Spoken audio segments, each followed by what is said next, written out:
has animated this stage with a range of plays and musicals from Lion King to last year's Grounded with Anne Hathaway. Her opera productions include Oedipus Rex with Jesse Norman, and her films include Frida, starring Selma Hayek, and last year's amazing production of A Midsummer Night's Dream.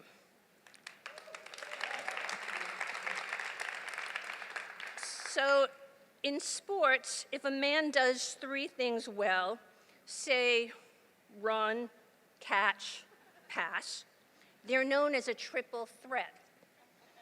In Hollywood, if a woman who triumphs in three creative roles, they're called a double hyphenate. Leave it to Hollywood to reduce us to a punctuation mark. I'm not going to get into the challenges of women in Hollywood here. I'll leave it to our guests. So right now, it's my honor to introduce the triple threat, double hyphenate, singular talent, Jodie Foster and Julie Taymor.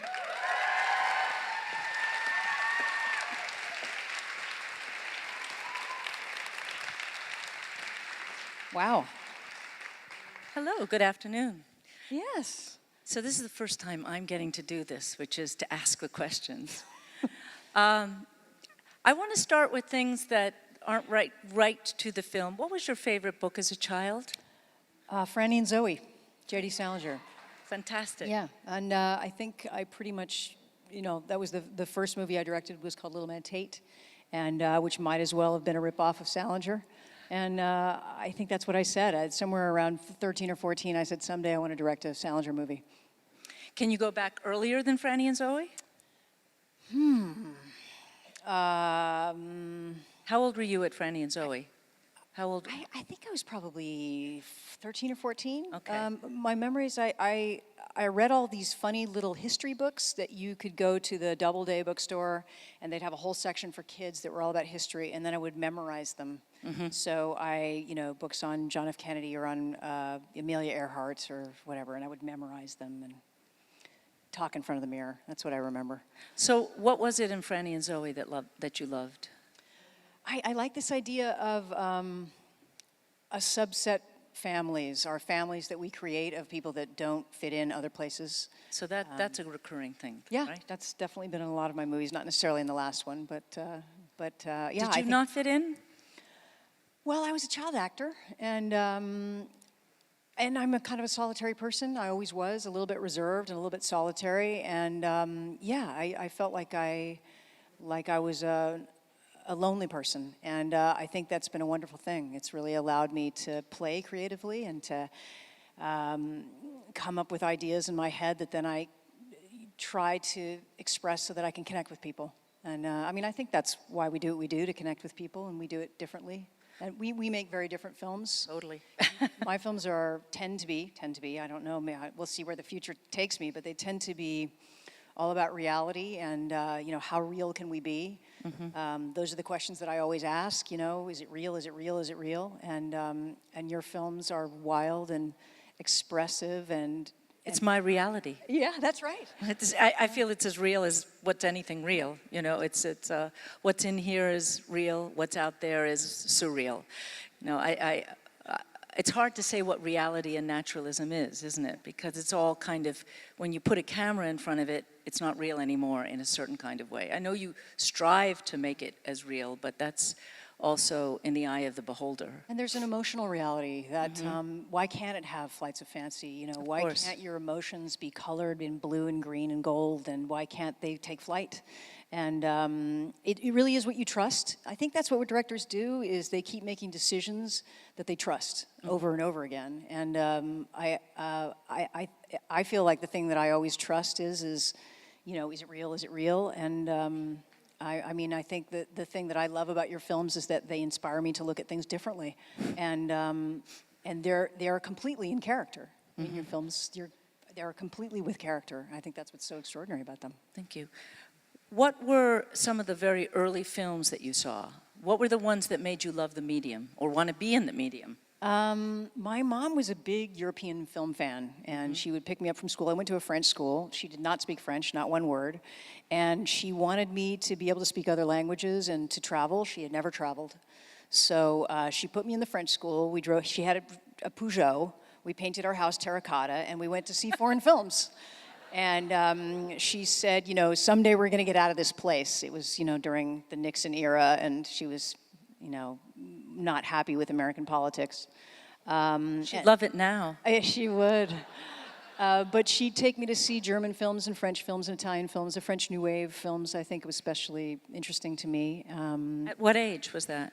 From the time I was little. Really from the time I was little. Can you imagine a little girl loving the French New Wave? Yeah, and then she would ask me what they said. She'd say, "What happened during the film?" And it was her way of getting me to speak French and to read the subtitles and to understand movies. She would ask me to keep explaining really stupid things to her, and I would roll my eyes and explain them to her, thinking that she actually wanted the answers, but I think she just wanted me to explain them. So do you remember the films that you loved?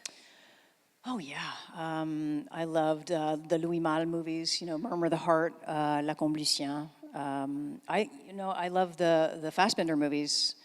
All those crazy movies with Hanna Schygulla. Fellini. I love the Fellini films. Really? Because those are not real. Those are not real. No, and I certainly love those. Lena Wertmüller, the first female director I had ever known or heard of. I loved every movie that came out of Lena Wertmüller, and that I think there's something about her humor and her sort of wild imagination, and then all of this kind of deathly gallows drama as well. The combination of those three things I really loved. And when you started to act, how old were you? I was 3. Yeah. 3? Yes. And was this your desire or your mom's? I don't think so. I mean, my brother was an actor. He went on an interview. I was told, usually I'd stay in the car sometimes, but it was a bad neighborhood. So she took me in, and I don't know what I started. It was for suntan lotion. It was for Coppertone suntan lotion, and they asked my brother to take off his shirt. So I took off my shirt, and I showed all my muscles, and I called myself Alexander. They said, "What is your name, little girl?" And I said, "Alexander." And then they hired me to be in that commercial, and that's kind of how it happened. So was it something that you loved to do when you started doing it? Was it? I don't know. I really don't know. And I do ask myself that question a lot of times, especially when I'm hating acting. I say, did I ever love this? But I think what I really loved was the family. I really loved, 100 people, these wonderful fathers and mothers and brothers and sisters that taught me things, and, the special little box lunches, and being part of the crew, and being asked to do a job, and being taken seriously, and being included. I think that's what I really loved when I was young, and I loved the technical side of it more than anything else. I thought the acting was kind of dumb. Honestly, I couldn't believe somebody was asking me to just say lines that someone else wrote. I thought that was... When did that change? That must have changed over time. I think when I was 12 and I did Taxi Driver, and I met Robert De Niro. He spent a couple days with me doing some improvisations and talking back and forth as if in character. I didn't really understand what he was doing, but I was fascinated. Did you know what you were playing? Oh, yes. I grew up in Hollywood, so I grew up not far from Hollywood Boulevard, so couldn't have been raunchier. I didn't know what I was playing, but I approached it in a much more instinctual and uncomplicated way. But something really dropped when Robert De Niro worked with me, and I understood that making films was that I hadn't invested enough in it. The fact that I thought that it wasn't challenging was because I hadn't given enough, and that this could be something, this could be a career that I could give to and that I could really create art from, and it hadn't occurred to me before I was 12. So, because we don't have enormous amounts of time, Yes. I'm going to You see I'm talking fast. Yes, you are. We went, oh my God. We have to say we were not late. Yeah, we weren't. No. We weren't. Directors are never late. We have to let you know we're directors. We were on time. So, speaking fast, I'm going to jump to the transition. What, why, and when? To directing, the Yes. transition to directing. Yes. Well, I always wanted to be a director. Why? Why? I did a television show when I was 6, and it was The Courtship of Eddie's Father with Bill Bixby, and he was directing an episode, and my eyes got wide, and I thought, oh my God, actors are allowed to direct. And I said, that's what I want to do. So that was always where my eye was, but honestly, I didn't think that I would ever be allowed to. So I thought I had to come about it from a different direction, and I really started writing and wanted to write, and figured out a way to get to direct when I was 27. So the writing, was it that you wanted to direct your material? Was it that you had stories to tell? No, Or? I did have stories to tell, but I don't have a lot of faith in my writing, and I'm very picky. So I feel like I wanted a better writer than myself.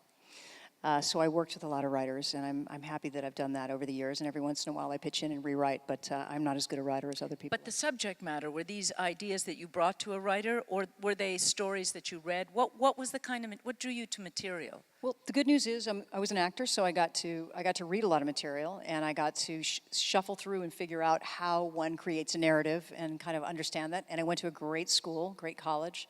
And I mean, I think we all do this litmus test when we're reading material. Does it move you or does it not move you?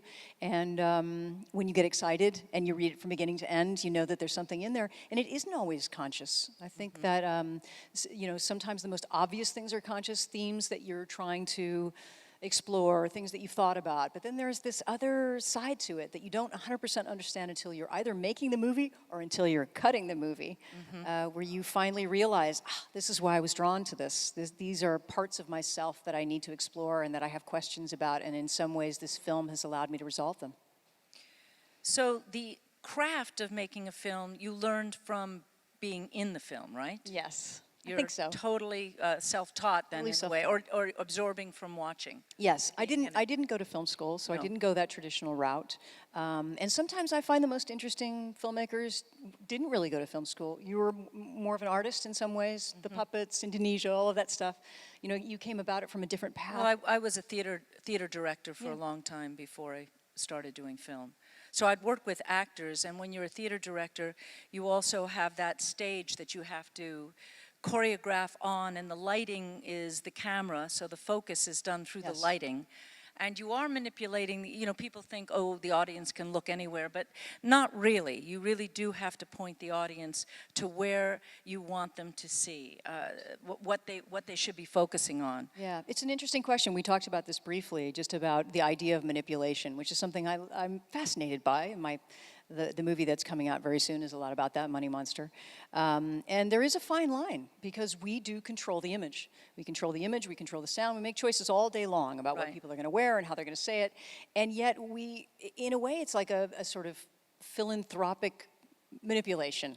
Why? Hopefully we do manipulate the image in order to present reality in a way that we think is true and that we think is honest and we think will touch people in a way that's connective and good.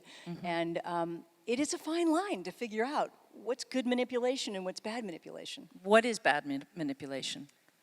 I think it's all about result. I think I see this in well-meaning ways where maybe studio films, for example, very often will really try to get that result of trying to get the audience to cry or trying to get the audience to laugh or trying to get the audience to pay for those movie theater seats.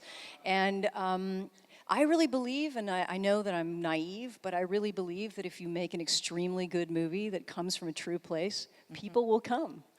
And if they don't come, then you should try again. Because making choices for cynical reasons, really for manipulative reasons, for me has always been a mistake and has never ended up in a good place. So this new film, what drew you to it? Why did you want to do this? Because it is different for you, right? It is. It's a mainstream and Hollywood nobody's movie. seen it yet, so we won't talk too much about it because Okay. you haven't seen it. But go ahead. It's with George Clooney, Julia Roberts, Jack O'Connell. It's called Money Monster. It's in the financial sector, which is something that's of interest to me. But I think more interesting than that, because I see that as the backdrop, is about these characters, these men in particular, 3 men in particular, sort of the bad guy, George Clooney and Jack O'Connell, who are all struggling with a spiritual crisis about their own lack of self-worth. These are people who don't feel valuable enough, and so they have to figure out ways to feel valuable. And each one of them go about it in different ways. That sounds really vague. It's actually there's guns and bombs and things too. Right. But there's also a message. I did see it, so I have an advantage here.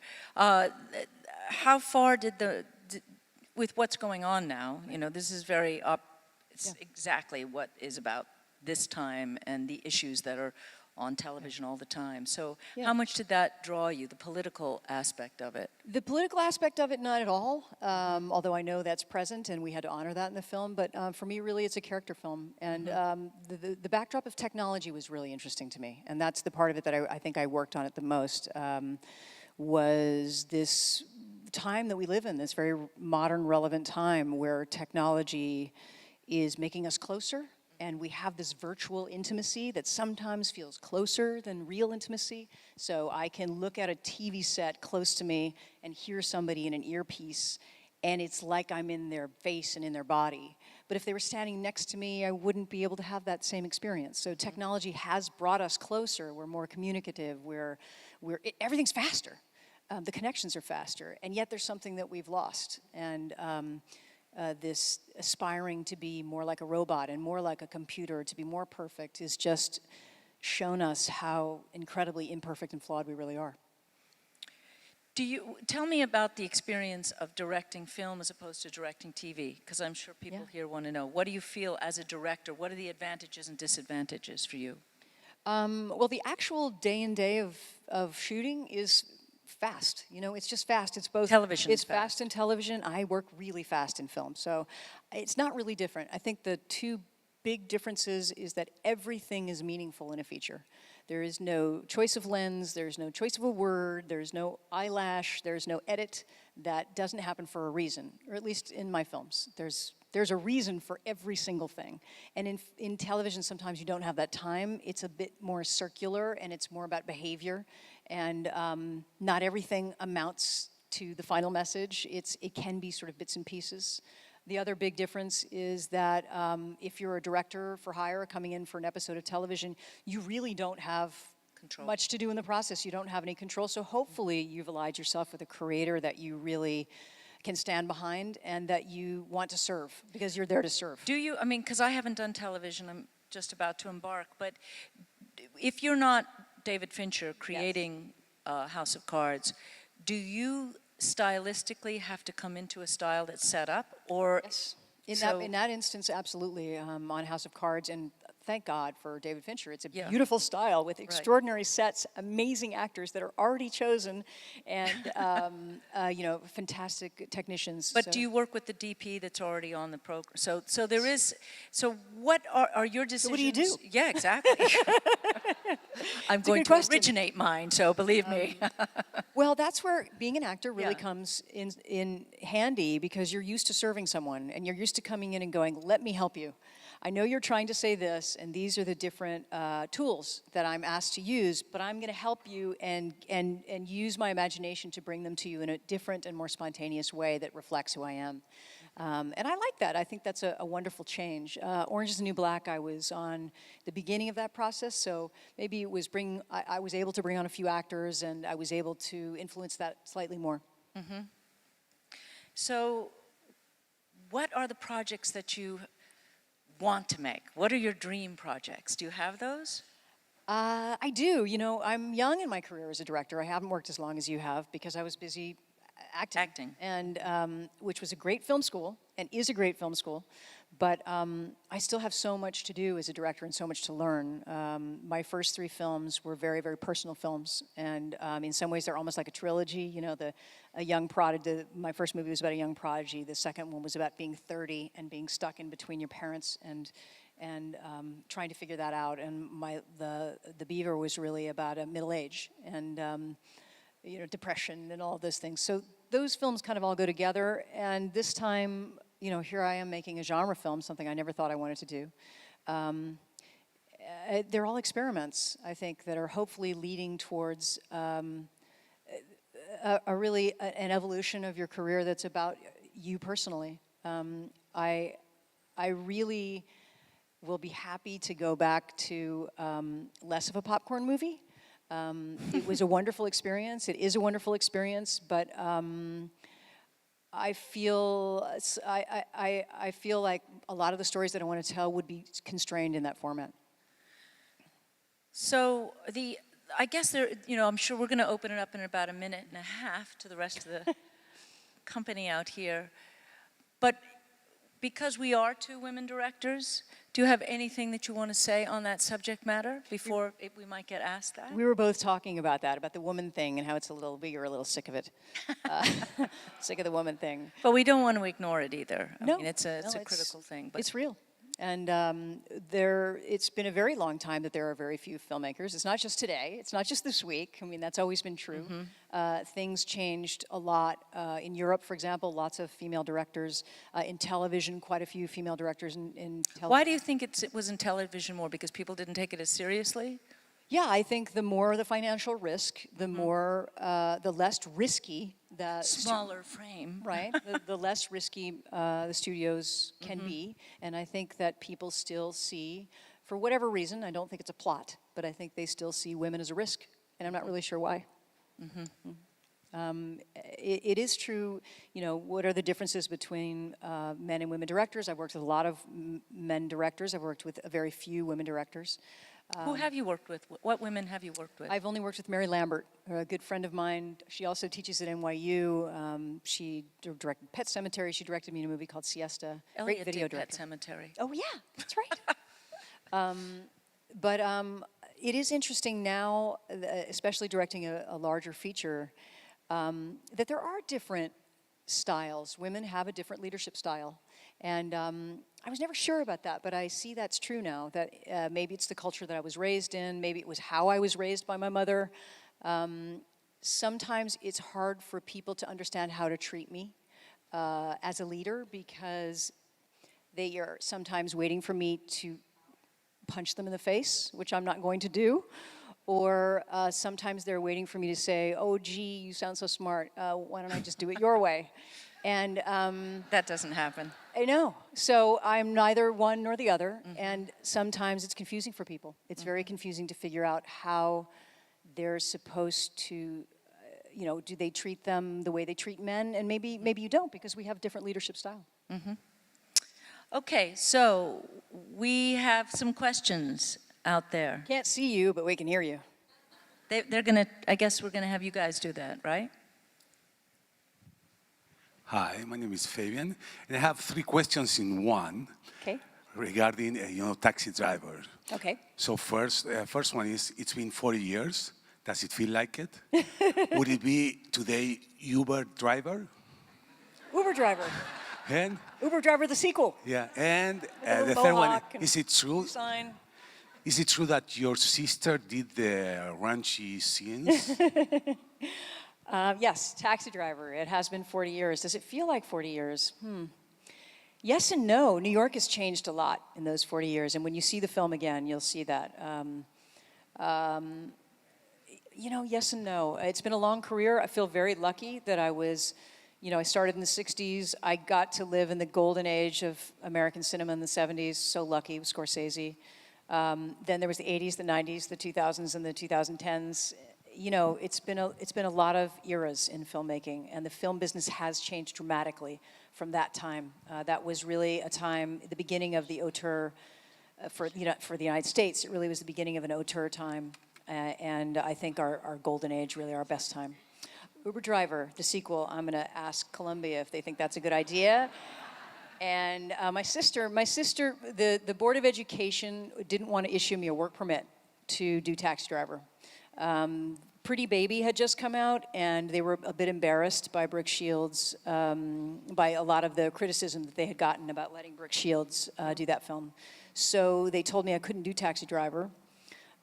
We petitioned the court, and in order for me to do the film, my sister, who was over 18 at the time, had to come, and anything that would make me uncomfortable or that anything that had a sexual connotation, if they could use a double, she would be my double. I think there's one shot in the movie on her back.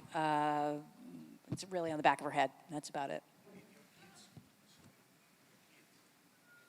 My children, what about them? Have they seen it? My older son just saw it the other night. We watched it the other night. It's the first time that he's seen it. Okay, yes. Back left? Go ahead. Hi, Hello. I'm Oren. Thank you both for coming out. I'm really, really big fan of the film Contact, and it really helped me through some difficult times in my life. And I just wanted to thank you for your role in it. And I really want to ask about, the film is a lot about, like embracing uncertainty, and I'm curious, for both of you who have put yourself out there and really made some incredible work, how you deal with embracing uncertainty with your works and life in general.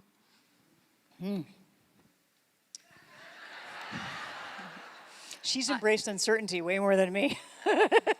I don't think it's fun if you don't, if you already know what it's going to be.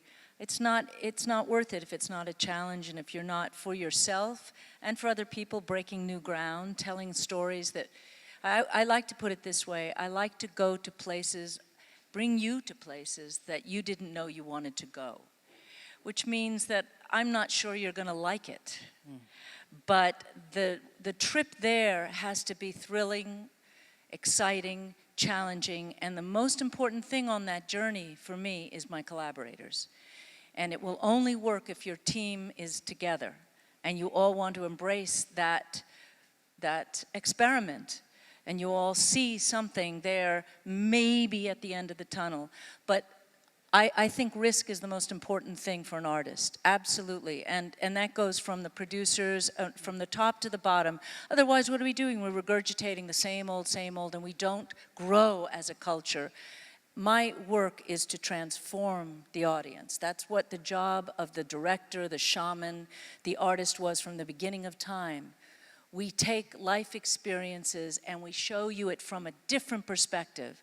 So when we talk about reality, that's not about putting a mirror on society. That's not what it is. Reality can still be putting the mirror from behind the head, can be from here. Cubism is reality. It's just slicing it up differently. So that's kind of the way that I think about it. Yeah. What she said. Hi. Oh, yep. Okay. Hi, Jodie. I just wanted to say that I'm a big fan of your second film, Home for the Holidays. Yeah. Right? Yeah, fantastic. And I just want to know what your memories of it are and how you feel it fits, I guess, into the context of your directorial career. Yeah, Home for the Holidays was a real. I love that movie. I know it's not for everybody. I like comedy, and it's very hard for me to look at my life in a genuine and real way without injecting a little bit of humor in it. And I will always have some kind of humor in every one of my films, because I think that's why I'm pretty well adjusted, because I can look at my failures and look at all the drama and laugh at it. So that film, in some ways, we're taking some of the most painful parts of life that I thought were true and were real in my life and in others, and just turning them around and laughing at them a little bit. It was a great collaboration. Robert Downey Jr. really injected a completely different vibe into that film, and I think his relationship with Holly's character, as time went on, after we got through the first 2 weeks, I realized that really was the heart of the movie, and we reshaped the film halfway through to make sure that we supported that. Back center? Who's that? Hold the mic right like this. Hello. Hello. Thanks for being great, both of you. I had a question that... You're not Australian, are you? Sorry? You're not Australian, are you? Are you kidding? I'm British. I am kidding. Every single day. I had a question about, so some studies have just come out showing fairly definitively that things like Grand Theft Auto are terrible for empathy towards women, for teenage boys. I don't think teenage boys are the kind of key audience for things like Titus, for example, or That's not Silence true. of the Lambs. But I kind of wanted to just hear your view on, when you're dealing with really difficult subject matter, how do you kind of reconcile that with having responsibility and not kind of influencing the world in a terrible way? Because I think your view would be amazing. I have some thoughts about games. I'm not sure all of gaming is bad. I have two teenage sons that are involved in gaming, and they couldn't be nicer people. There's always this argument about how art, when it reflects the difficult, somehow will influence our culture in the wrong direction. And I think it's, there's so much artistry that's coming out in games now. Honestly, some of the most interesting bits of art now is in gaming. And I think that along with their guns and and all of that comes, BioShock, my son's favorite, is extraordinary, and he claims he does want to have that tattooed on himself at some point in his life. And it is this utopian 20s, 30s universe with crazy 30s music and weird characters that you follow. It's a different way of looking at reality. We do have responsibility as artists, hopefully, to challenge the world to somehow be more connective and more open. And I, for one, really believe that dramas are a great way of doing that. And sometimes dark dramas, bring us light. So I don't think it's as cut and dry an argument as often is made. But let me ask you, Titus, what did you say about Titus not being for 14-year-old boys? What did you say? I can't remember. She doesn't have a microphone anymore. You don't have a mic? Yell. Yeah. So I guess it was more that a criticism of the question would be, I don't think 14-year-old boys are watching Titus, whereas they are playing Grand Theft Auto. But I guess, I remember reading Titus Andronicus and being like, sorry, they did what to her? Yeah. I mean, it's violent, right? Actually, Titus, if you remember that Shakespeare in Love movie, does anybody remember when the little boy outside the theater goes, he's this little urchin and he's going, ew, Romeo and Juliet, I like Titus, yeah, Titus. And really, Titus is the Pulp Fiction of Shakespeare, which is why I did it. I mean, I was very attracted to it because it horrified me. It was the most violent thing, play, movie, anything that I'd ever been approached to do or had ever seen. And when I did Titus, it was so bloody shocking reading it, let alone doing it, that I think you can. I think people think that, okay, Shakespeare, they're not going to go to Shakespeare. But you have to remember that Shakespeare in his day was, he still is. I mean, there's over 900 films by Shakespeare. You tell me, does anybody today have 900 films of their work?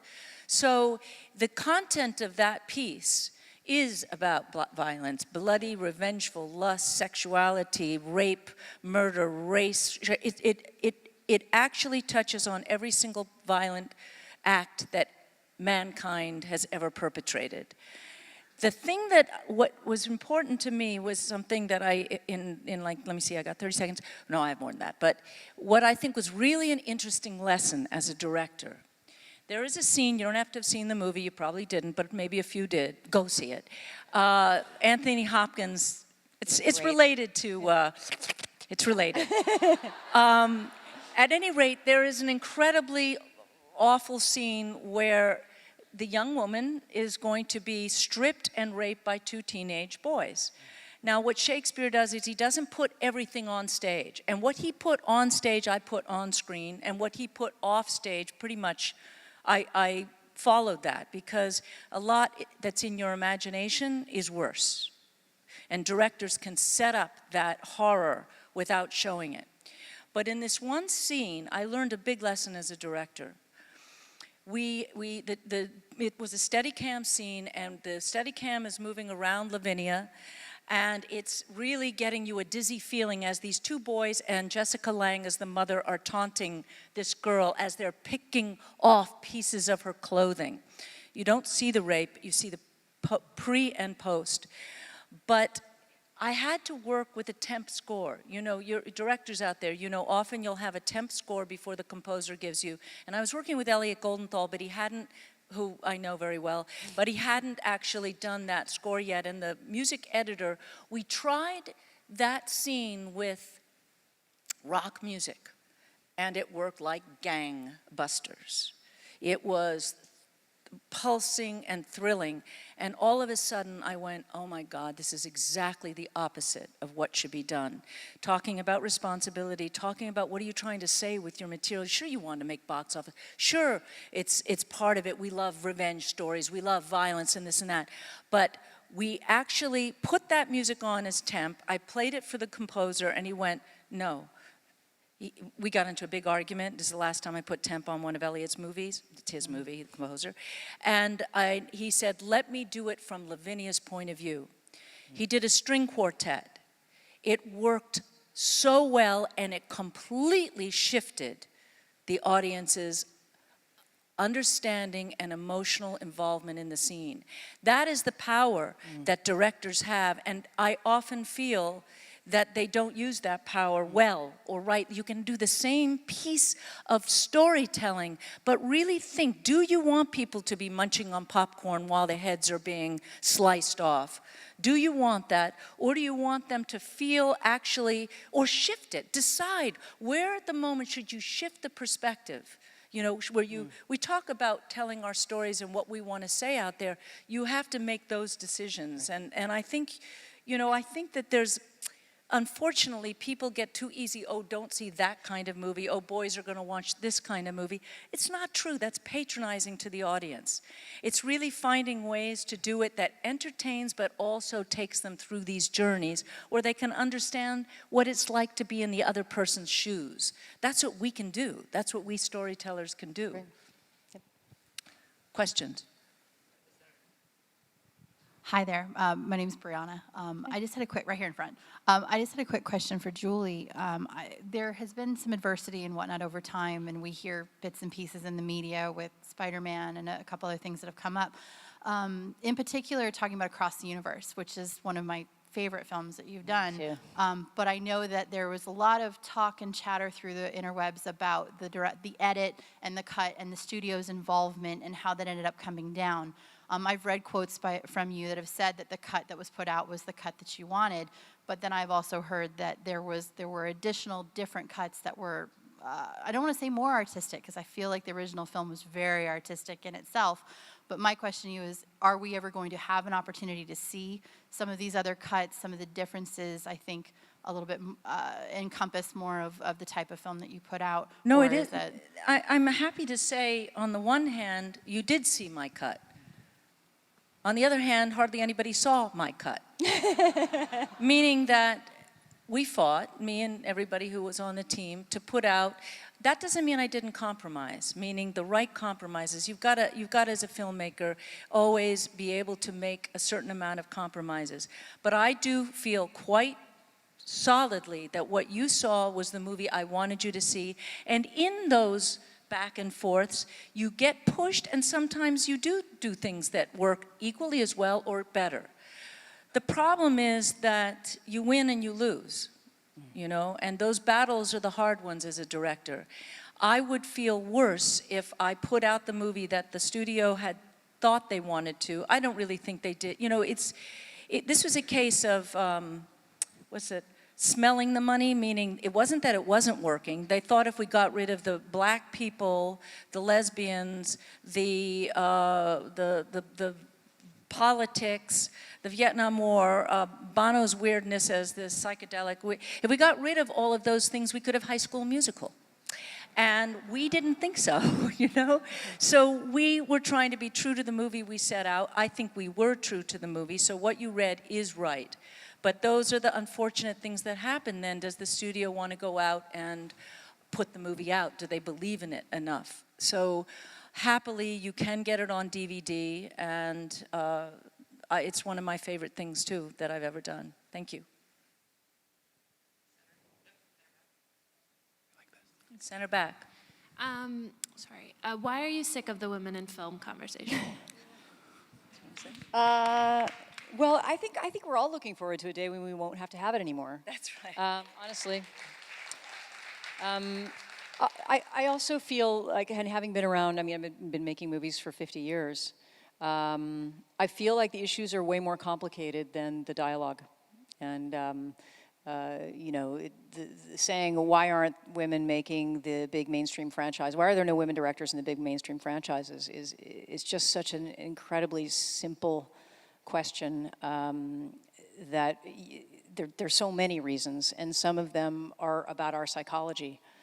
Some of them are about the financial world. Some of them are about the global economy. You know, some of them are about any number of things. But there are so many answers to that question that go back hundreds of years. It would be nice to have a more complex conversation and to be able to be able to look at it more than just a quota or numbers. I always say my favorite female director is Jonathan Demme.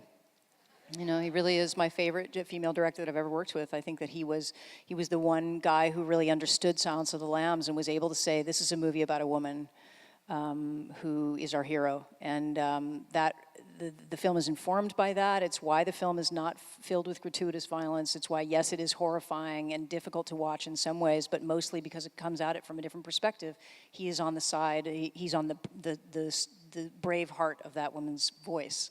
So I just don't think it's as cut and dry as everybody thinks it is. And I don't think it's a plot. I don't think that there's some kind of big plot to keep women down somehow. I think it's neglect, really. It's a bunch of people that weren't thinking about it, including a lot of female executives that have risen to the top and have not really made a dent in bringing many women into the mainstream world of directing.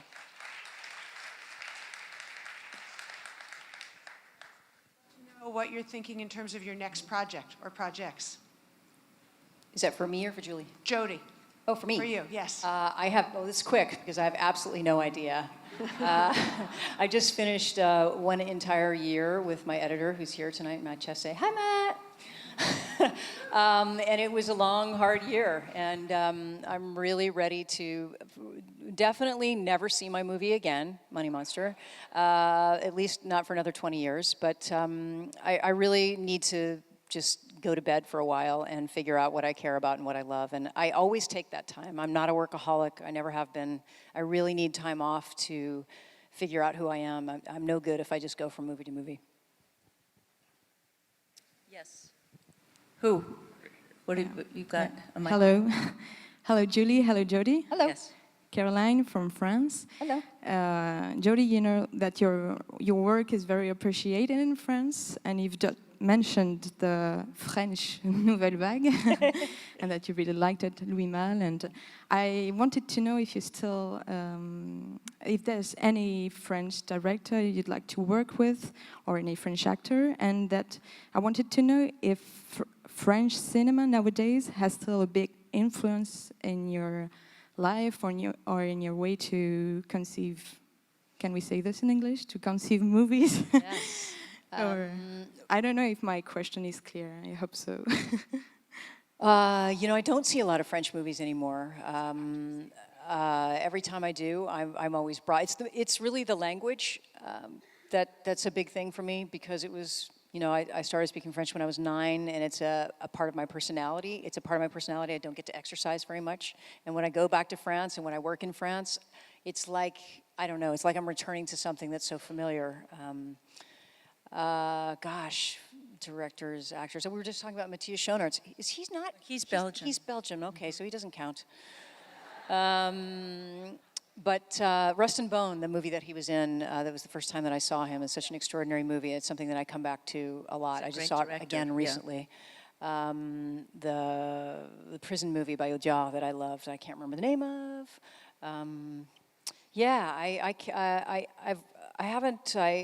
I did a very long engagement in France a while ago, and that really is the last French movie that I've made. And I would really love to go back and do a real French film in French again. Just the challenge of it, the challenge of the language thing, to me is just magical. I love it. Are we supposed to stop now? I think this might be the last. Let's go to the last Last one. question. Hello, my question is actually for both of you. I was interested in your process of preparing for your films and how it differs between the genres and the styles. Well, that's a question for the next hour and a half, right? Go ahead. Well, gosh, every story requires a new invention. And that's why I don't have a DP that I work with every single movie. Every time I hear a new movie, or hear a story, I think of a new way of telling it. And, you know, that's why I was able to make Money Monster as a real genre movie. It really is a general public popcorn film, because that's what it should be. But I know that I will return to more personal films, and someday I would love to make a film that was entirely visual and lyrical, and that captured you in that way first. And I just haven't found that film yet, so I guess it depends on the movie. Yeah, I think each of my films, whether it's Shakespeare or the musical or Frida, they're very different, so they require different preparation. Something like Frida, you have to immerse yourself into Mexican art, Mexican history, the story of Frida. It's a biopic to a degree, and then it's really the collaborators are the important thing. What kind of DP? Looking for your main person, your main DP. I've worked with Rodrigo Prieto. I've had great DPs, we both have. So that's like your first one that you want once the script is there, is who's going to be the visual eye with you. But I do an enormous amount of research, and I don't mean just research historical or cultural or that.